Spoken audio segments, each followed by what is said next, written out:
Mari kita gunakan contoh kasus dari Robinson Company yang menerima pesanan mesin dari Western Pulp and Paper dalam mengilustrasikan job costing. Jadi di sini cost objeknya adalah pesanan dari WPP tadi. Jadi disebut job WPP 298. Dan untuk mencatat semua informasi yang terkait dengan job WPP 298 ini disiapkan yang disebut job cost record atau job cost sheet. Nah, ini contohnya. Jadi job cost record, di sini ada nomor jobnya, siapa pemesannya, kapan mulai, kapan selesai. Lalu informasi tentang direct material, kapan diterima, ini nomor permintaannya, ini jenis partnya, kuantitas aktual yang digunakan dan unit cost aktual yang digunakan. Lalu direct labor juga sama, kapan pekerjaan dilakukan, dari catatan waktu kerja kapan, mungkin juga employee-nya siapa dengan nomornya, berapa jam, berapa tarif per jamnya, ini semuanya yang aktual. Nanti akan ditotal. Lalu ada manufacturing overhead. Di sini Robinson hanya menggunakan satu cost pool, yaitu yang terkait dengan direct manufacturing labor hour. 88 jam ini aktual, lalu menggunakan tarif yang dihitung dari anggaran 40 sehingga totalnya 3520, dan ini diperoleh total biaya produksi untuk job WPP 298. Tahap kedua mengidentifikasikan direct cost dari job ada dua, yaitu direct material dan direct labor. Untuk dapat mengidentifikasikan berapa direct cost, kita dapat melihat untuk direct material kita bisa melihat dokumen permintaan barangnya. Di sini akan ada informasi terkait dengan job berapa, kemudian kuantitas aktualnya, unit cost-nya, dan total cost aktualnya. Ya, sama seperti yang sudah diilustrasikan sebelumnya. Jadi ini aktual, tadi job cost sheet yang terlihat pada bagian sebelumnya. Kemudian untuk upah dapat melihat labor time sheet, yaitu informasi tentang waktu yang dihabiskan oleh seorang pegawai atau karyawan untuk mengerjakan pekerjaan apa saja.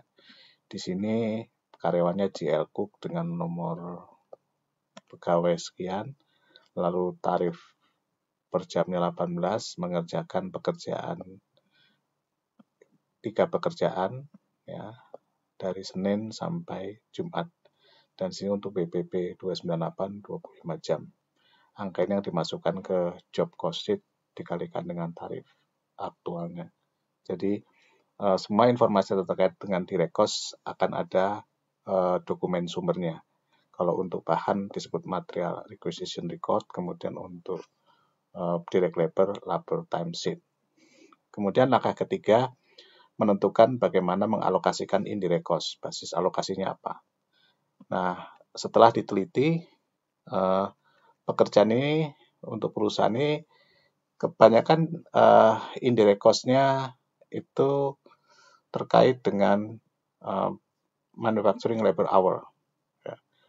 Ini bisa saja berbeda untuk perusahaan lain, mungkin akan berdasarkan jam mesin. Ya. Tapi khusus untuk Robinson diputuskan menggunakan labor hour sebagai basis alokasi karena sifat pekerjaannya yang labor intensif. Kemudian untuk basis tadi, berapa total indirect cost-nya? Jadi kita hitung total indirect cost-nya berapa. Dari anggaran kita ketahui total indirect cost-nya sebanyak 1.120.000 untuk anggaran direct manufacturing labor hour sebesar 28.000. Dari kedua angka ini kita dapat hitung berapa tarifnya. Ya, di sini tarifnya, ini rumus perhitungannya, dan tarifnya adalah $40 per direct manufacturing labor hour. Apabila tarif sudah diketahui, maka kita dapat hitung berapa alokasi untuk overhead tadi dengan menggunakan budgeted indirect cost rate dan menggunakan jam kerja aktual. Nah, diketahui ada 88 direct manufacturing labor hour, sehingga dikalikan 840 akan mendapatkan 3520.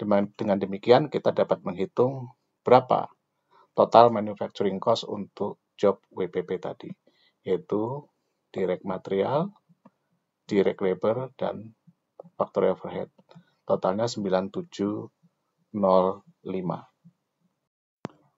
Berikut overview terhadap proses tadi. Jadi ada direct material yang langsung dialokasikan, kemudian direct labor juga langsung dialokasikan ke cost object. Untuk manufacturing overhead, kita hitung berapa tarifnya, lalu berdasarkan jam aktual, kita alokasikan ke cost object dengan menggunakan tarif yang dianggarkan. Perkembangan teknologi, terutama teknologi informasi, sangat membantu dalam job order costing atau job costing, karena sekarang segala sesuatu dapat menggunakan electronic data interchange. Order dapat dikirim melalui komputer dengan nomor kode tertentu, meminimalkan kertas kerja, kemudian ketika barang diterima maka di-scan dengan barcode scanner. Barang juga dapat dipindahkan ke produksi dengan secara elektronik, kemudian barangnya di-scan dan langsung bisa masuk ke job order costing dengan cara yang otomatis dan dengan cara yang mudah. Jadi dengan banyaknya job yang dilaksanakan dengan suatu perusahaan, apabila perusahaan berinvestasi pada teknologi informasi, maka ini akan sangat menghemat dan bisa membuat proses alokasi biaya produksi ke setiap job dapat berlangsung secara real time. Sekarang kita bedakan antara actual cost dengan normal cost. Perbedaannya di sini. Jadi pada actual costing dan normal costing, itu perbedaannya adalah pada indirect cost. Kalau pada indirect cost akan menggunakan actual indirect cost rates, tapi pada normal costing menggunakan budgeted indirect cost rate. Yang lainnya sama. Jadi kalau kita menggunakan ilustrasi tadi, WPP 298 tadi untuk Otto Robinson, misalnya diketahui ternyata pada akhir tahun, total biaya manufacturing overhead-nya 1.215, sementara aktual dari hours-nya 27.000, maka dapat dihitung aktual manufacturing overhead rate dengan cara 1.215.000 dibagi dengan 27.000 diperoleh angka $45. Dengan demikian kalau pada WPP 298 itu menggunakan 88 direct manufacturing hour kalikan 45, maka sekarang alokasi manufacturing overhead-nya 3.980, sehingga total manufacturing cost-nya 10.145. Angka ini lebih besar daripada angka yang kita hitung pada normal costing, yaitu 9.705 atau sekitar 440. Dari mana perbedaannya? Karena dengan aktual rate-nya menjadi 45, pada normal costing rate-nya hanya 40 dikalikan 88, sehingga ada perbedaan sebesar $440. Sekarang kita pelajari arus biaya job costing. Kita dapat melihat melalui exhibit 46 berikut. Jadi di sini kita mempunyai transaksi yang terkait dengan neraca dan transaksi yang terkait dengan rugi laba. Yang pertama tentu saja ada pembelian bahan dan juga pembayaran upah yang nanti dapat ditelusuri langsung ke kegiatan produksi atau per job sehingga menjadi work in process inventory. Lalu ada pembayaran untuk manufacturing overhead, indirect material, labor, dan sebagainya. Ini nanti akan melalui proses alokasi tadi. Kalau dengan normal costing akan menggunakan tarif yang dianggarkan. Kemudian ada biaya periode. Biaya periode langsung masuk ke income statement, yaitu biaya marketing dan biaya administrasi. Ketika barang jadi, maka akan berpindah dari work in process ke finished good. Lalu ketika terjual, maka dari finished good ke cost of goods sold. Kalau kita lihat dari jurnalnya, kita dapat melihat dari transaksi pada general ledger sebagai berikut. Jadi yang pertama adalah transaksi pembelian barang, ya, bahan ini, bahan langsung maupun tidak langsung, 89 kreditnya adalah accounts payable di sini. Kemudian transaksi kedua adalah bahan dipakai untuk proses produksi, bahan langsung masuk ke work in process, bahan tidak langsung masuk ke factory overhead.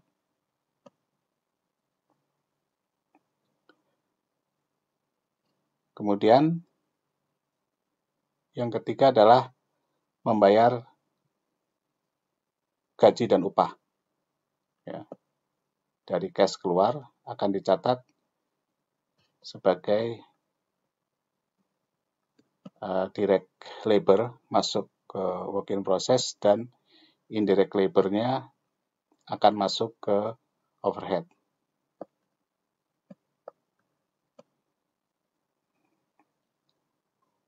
Kemudian yang keempat adalah ada berbagai biaya overhead lainnya, ya, sebesar 47.000 dibayarkan, ada pengeluaran sebesar 75.000, sebagian dibayarkan oleh kas 57.000, sebagian lagi akan dibayarkan berdasarkan akun-akun lain. Kemudian manufacturing overhead akan dialokasikan ke work in process dengan menggunakan tarif. Saya perlu informasikan, jadi perbedaan di sini ada overhead yang lain-lain 75.000, 57.000 dari cash, sisanya dari penyusutan. Ya. Kemudian, jadi di sini antara pencatatan overhead aktual dengan yang diterapkan kita menggunakan akun terpisah. Lalu ketika barang jadi, kita pindah ke finished good. Kemudian ketika barang dijual, kita masukkan cost of goods sold. Ini ada penjualan secara kredit. Kemudian mengeluarkan biaya marketing dan biaya lain-lainnya. Berikut e-journalnya, kalian bisa pelajari sendiri. E-journal tadi terkait dengan transaksi pada exhibit yang sudah dibahas di bagian sebelumnya.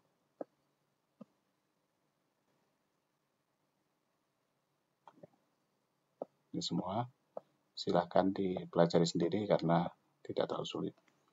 Nah, untuk job costing itu ada beberapa subsidy ledger. Yang pertama tentu saja untuk bahan. Jadi kalau bahannya banyak, masing-masing bahan mempunyai subsidy ledger sendiri. Jadi inventory subsidy ledger. Ya. Jadi misalnya di sini ada metal bracket part A, ini satu contoh. Akan ada tanggal, ya, kapan diterima, kapan dikeluarkan, saldo. Saldo awal, diterima, dikeluarkan, saldo, dan seterusnya. Ini sudah dipelajari di pengantar akuntansi. Lalu nanti untuk upah, itu ada setiap pegawai tertentu, dia akan mengerjakan pekerjaan apa, dan berapa tarifnya, ada catatannya. Dan untuk manufacturing overhead, itu biasanya bulanan, akan dibuat daftar, ya, pengeluarannya masing-masing untuk indirect. Untuk setiap komponen dari manufacturing overhead apa saja, dicatat tanggalnya, kemudian pada akhir bulan dijumlahkan. Untuk work in process, maka subsidiary ledger-nya adalah job cost sheet. Ya. Pada dasarnya sama, akan ada informasi tentang bahan, kapan dimasukkan transaksinya, upah, overhead, total cost-nya berapa, ya, berapa total ketika diselesaikan, tanggal selesai, tanggal mulai. Kemudian ketika selesai, akan dikeluarkan dari sini, masuk ke subsidiary ledger untuk finished good. Ini seperti bahan tadi, ada saldo awal, ada terima, ada dikeluarkan, dan saldo akhir. Ini juga sudah dipelajari di pengantar akuntansi. Dalam job costing, perusahaan juga dapat mencatatkan non-manufacturing cost yang memang dapat dialokasikan atau dapat di-assign ke job tertentu. Misalnya job tertentu membutuhkan marketing, layanan marketing, dan customer service terpisah, atau biaya administrasi tertentu. Atau juga dapat dibebankan ke sana dengan cara alokasi. Pada akhirnya adalah perusahaan dapat atau manajer dapat mengetahui berapa profitabilitas dari setiap job tadi dengan mengalokasikan semua biaya, tidak hanya biaya manufacturing, juga biaya non-manufacturing.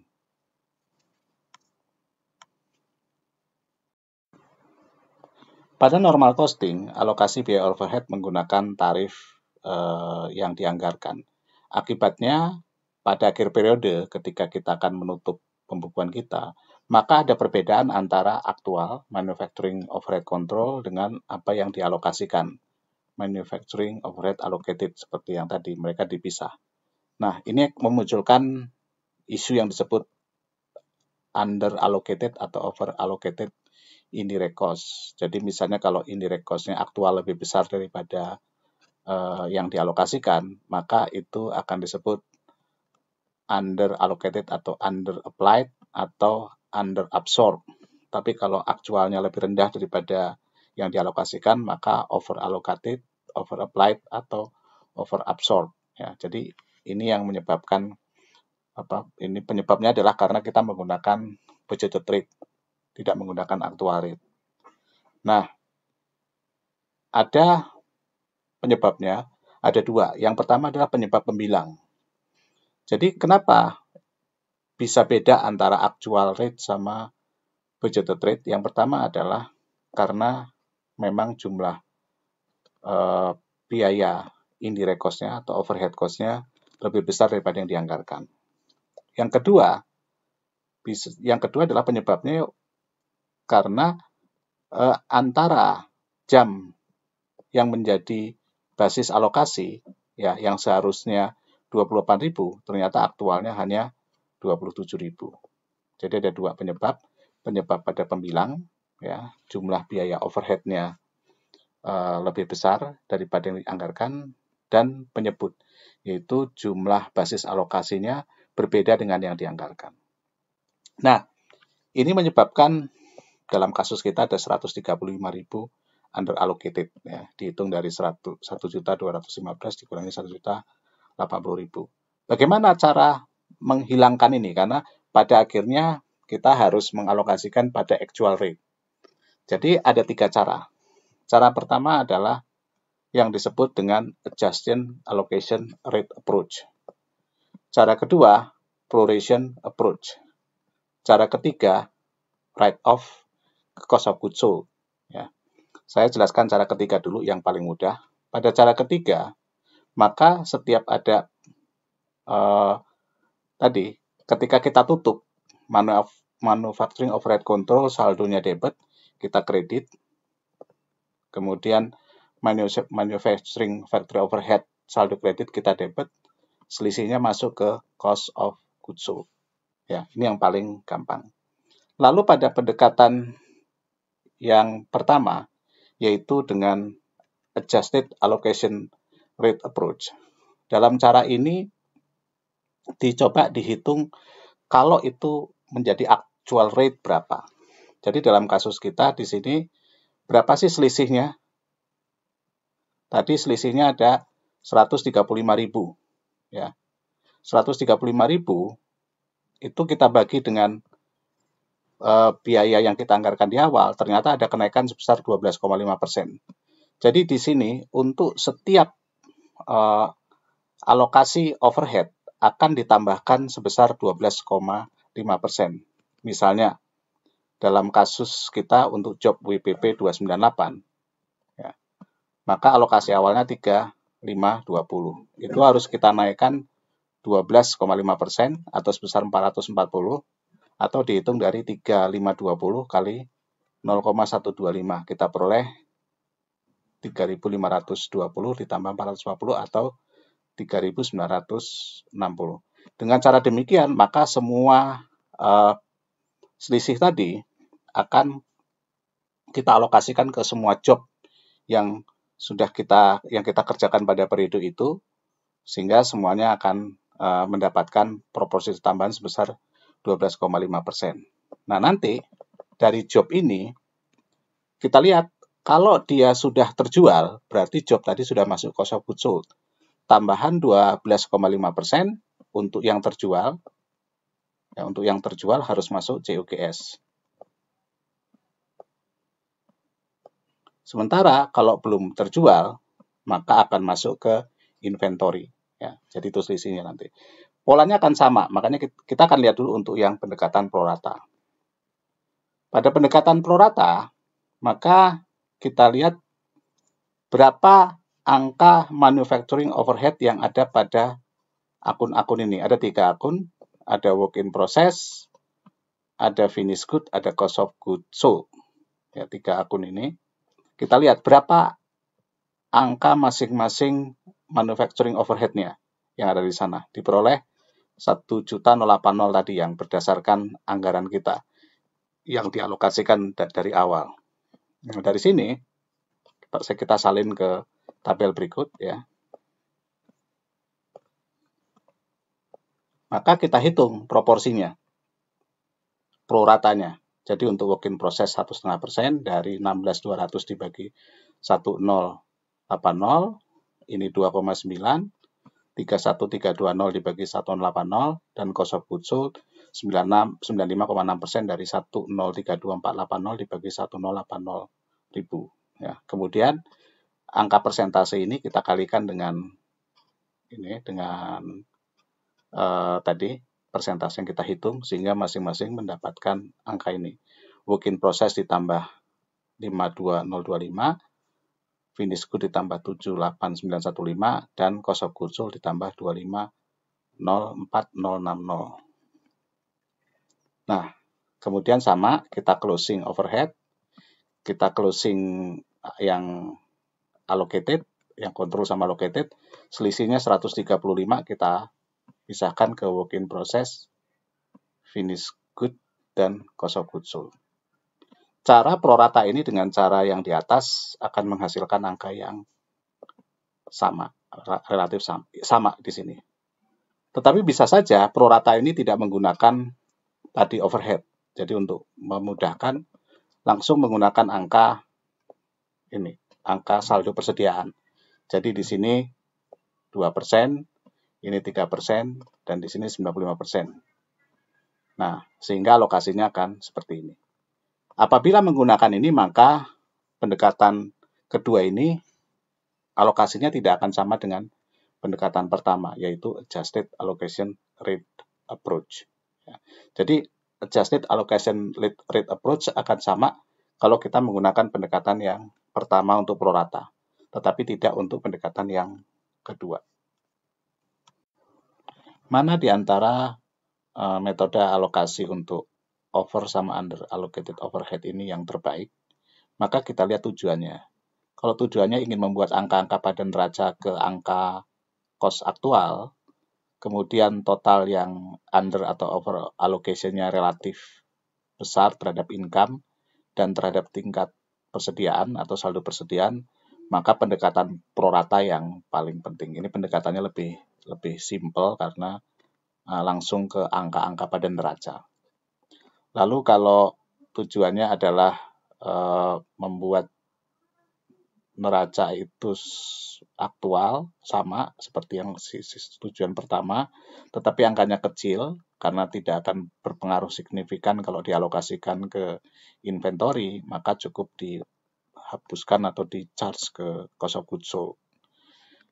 Kalau ingin mendapatkan informasi aktual untuk setiap jenis job yang diperoleh, tidak hanya sekedar saldo persediaan dan jumlah under atau over allocation-nya relatif besar terhadap income, maka pendekatan adjusted allocation rate yang terbaik. Jadi kalau kita ingin tahu informasi per job berdasarkan actual rate, kita gunakan ini.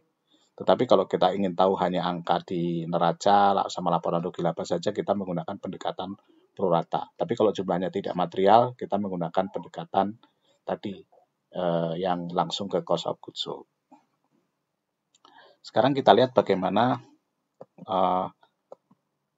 variasi dalam industri jasa.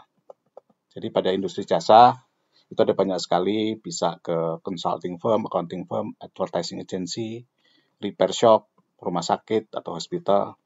Nah, biasanya ada dua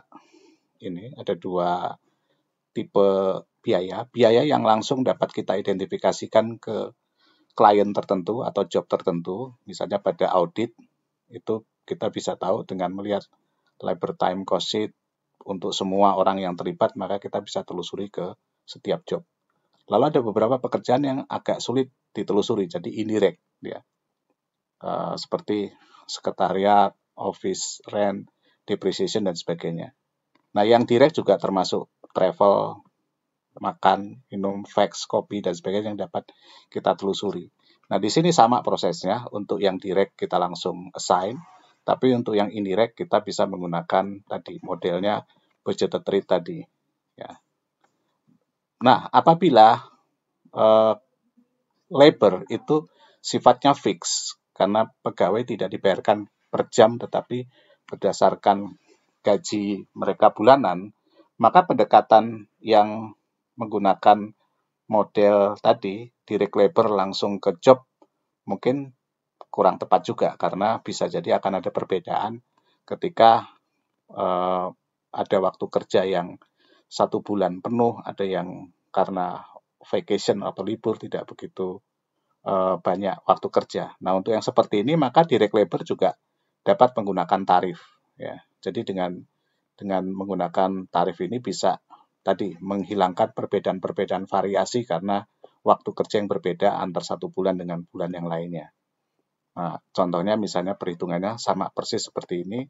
Jadi kita gunakan untuk direct labor pakai tarif, total budgeted direct labor cost dibagi direct labor hour sehingga diperoleh 50 per direct labor hour. Ini juga direct labor hour bisa dipisah-pisah untuk berbagai tipe pekerjaan, mulai dari partner atau ketua audit atau anggota audit dan seterusnya.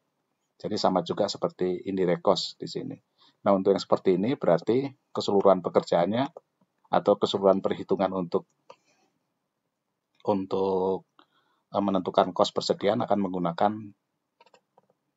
tarif semua, yaitu direct labor sama indirect. Ingat, karena perusahaan jasa tidak banyak menggunakan materialnya sangat sedikit.